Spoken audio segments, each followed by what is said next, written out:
Hello, it's Charles with Uber Eats. Today is Wednesday, the 30th of April, 2025. And I am blessed that the good Lord gave me the wake-up call today, and I got to see another day. Sunrise time today is 6:56 a.m., and the time right now is 4:23 a.m. I checked Google this morning like I do most mornings, and they are calling for a high temperature today of 91 degrees and sunny skies. I also checked some of the other cities I used to live in. Las Vegas is going to get up to 84 degrees today and sunny skies. It's sunny there most of the year, if not all of the year. According to Google, Las Vegas has over 300 days of sunny skies out of the year. But honestly, you can take it from me, somebody that's lived there. I lived there a year, and I don't recall it ever not being sunny. Most of the day, most of the days I was out there, there wasn't a cloud in the sky. And when it was cloudy, it was just little tiny bands of clouds that wouldn't prevent you from seeing the sun, So if you ask me, it's sunny there all year round, 365 days out of the year, which accounts for how hot it is out there. But if you want to live somewhere where you don't have to worry about snow, it's hot during the summertime, you don't get much rain, and you don't have to worry about snow scraping your windows and it getting super cold over the winter time. And people out there are generally friendly as long as you are respectful to them. And rent's cheap. There's plenty of entertainment if you like gambling and seeing shows. And there's no lack of things to do out there. Las Vegas is probably for you. The only reason I left there, to be honest, is it got so hot over the summertime, it was shutting my phone down to protect the battery. And I probably could have just, taken a month off or so, over the August and stuck it out. But I had intended on moving out of Vegas. I wasn't going to live there more than a year regardless. I wanted to see other parts of the country. So that was in my mind also. And then my phone started shutting off. So I'm like, well, this is probably the time for me to move on and see other parts of the country. So I moved on to Oklahoma City, and I have no regrets. I may move back to Las Vegas, down the road. Who's to say I won't? But that's I know what Las Vegas is, and I know what it's all about. And I may move back. I may not. It's hard to tell. But in any event,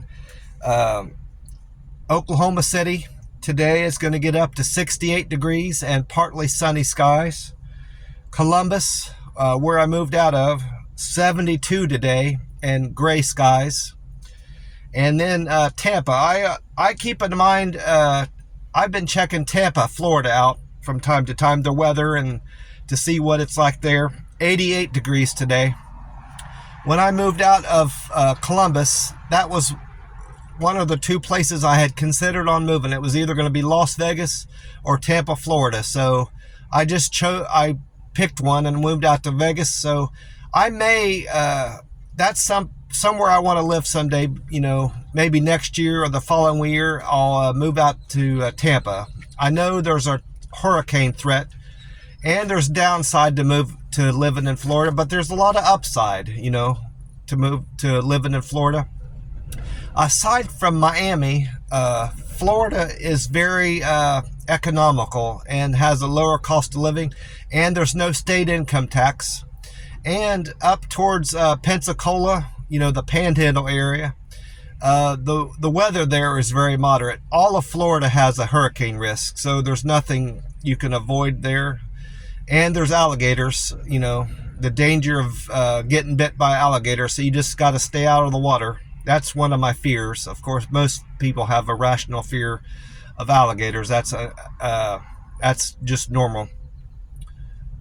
Wherever I do move to, I want to stay in the Sunshine Belt. which is more or less Oklahoma City and South, Alabama,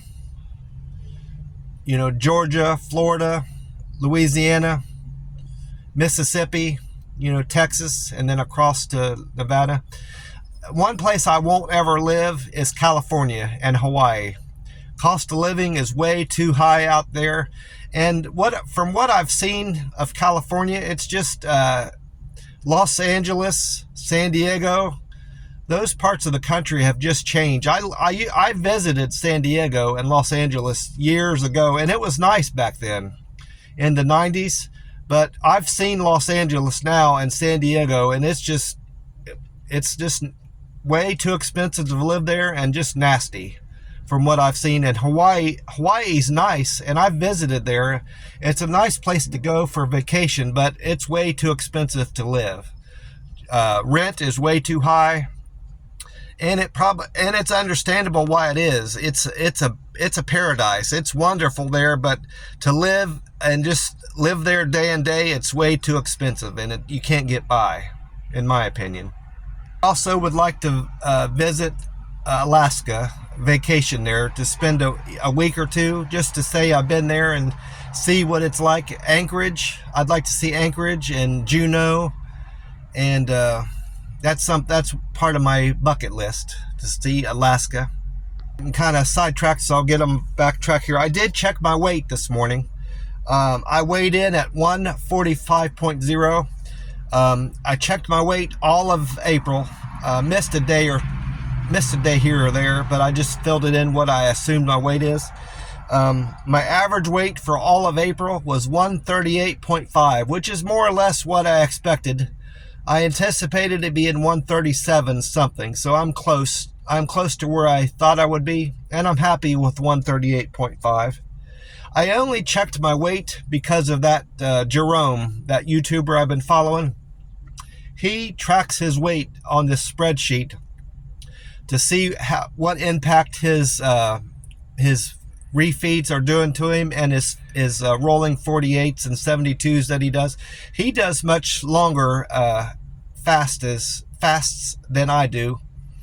I'm comfortable with these 72s and 48s I've been doing, and that's the challenge that he put all his subscribers up to. And that's the only reason I tracked my weight and did an average for the month of April, just to see how I did in comparison to him. I didn't get on with my Uber Eats deliveries until later in the morning, because I had to go to the plasma center. I wasn't able to go yesterday like I anticipated. I got confused about my schedule. Last week on Friday, I wasn't able to go because my protein was too low. So I had to go the following day, Friday, and that caused me to get confused about my schedule this week. I thought I could go yesterday, Tuesday. Well, the app didn't allow me to go on Tuesday because I had went Wednesday. I just thought that I had to maintain a 2 donation schedule every week. Well, it also is important to keep track on what days you went from the previous week. So because my schedule was Wednesday and Saturday, I wasn't able to go until today. That screwed me all up. So I say all that to say I had to break my 48-hour fast short yesterday. I ate yesterday 2 days in a row. So now I won't be refeeding until Saturday, most likely. I'll have to talk to them about that today when I go. Because I had went to the plasma center last week on Wednesday and Saturday. I'm assuming that'll be the schedule I have to maintain this week, Wednesday and Saturday, which will mean also I'll be doing another 72-hour fast. I did one last weekend, and I'll be doing another one. I'm in the middle of a 72-hour fast now. And then because my doctor's appointment is on Monday at 11, I'll be doing nearly another 72-hour fast going into this weekend. It'll be about a 70-hour fast. But nonetheless, I anticipate my protein, my iron, and all my readings will be good today, because I ate like I normally do. I ate like I did yesterday. So I doubled up on protein, iron, and all that yesterday. Ate a lot of food yesterday, two days in a row. So that's why my weight was so high yesterday, or this morning when I checked at 145.0, and that raised made my average go up. Now that I'm thinking of it, it was about a pound heavier than I had thought I would be. Another reason why I was heavier, my average weight was heavier. I say all that to say, I'm gonna stick with this 3-meal plan I've been doing for the month of April. I'm gonna do 3 refeeds all the month of May. I'd like to get back on the schedule where I'm eating on Mondays, Wednesdays, and Fridays. And once my doctor's appointment is through on Monday, I'm going to get back on track with that, because I will be breaking my fast after the doctor's appointment on Monday. And what that'll allow me to do is try to get back on track with the plasma donations on Tuesdays and Thursdays. What I'll have to do to do that is skip my plasma donations altogether next week and not go. And then the following week, because I hadn't gone the week before to the plasma center, I can get back on track with going on Tuesdays and Thursdays, and that'll sort all that out. And now that I know how I need to refeed with my protein, vegetables, watermelon, broccoli, and string beans, and all the rest, I'll know how much I need to eat and what I need to eat of all those macros to make sure my diet is in check, my calories are in check, and my iron and protein is all in check with the plasma center, donations. Well, after leaving the plasma center and not being able to donate, I went on with my Uber Eats deliveries, and I had an overall good day. I met my earnings goal for the day, and I'm on track for the week with what I need to make. I did have a bit of a frustrating order. First order of the day was to Gordita Donna Lula. I get there, and the manager explained to me that they were waiting on me to show up to prepare the order. She said that they were out of championes, which I think is shrimp. I went to a buffet out at Las Vegas, and out there, one of the dishes on the menu on their buffet said championes, and I think those are shrimp because it was a shrimp dish. But anyway, they were out of championes at Gordita Donna Lula, and so I text the customer through the app, explained it to them that the manager said they were out of this thing and they couldn't make your taco, and they said they'll substitute something for you. Well, she never got back to me on the app, and it didn't even show that it had been read. It tells you if the customer has read the message you sent them. So then I tried to call her, through the app, not through my phone. And she finally got back to me after about 10 minutes of me, communicating to her through text and calls, explaining to me that she was in a meeting but she could take text messages.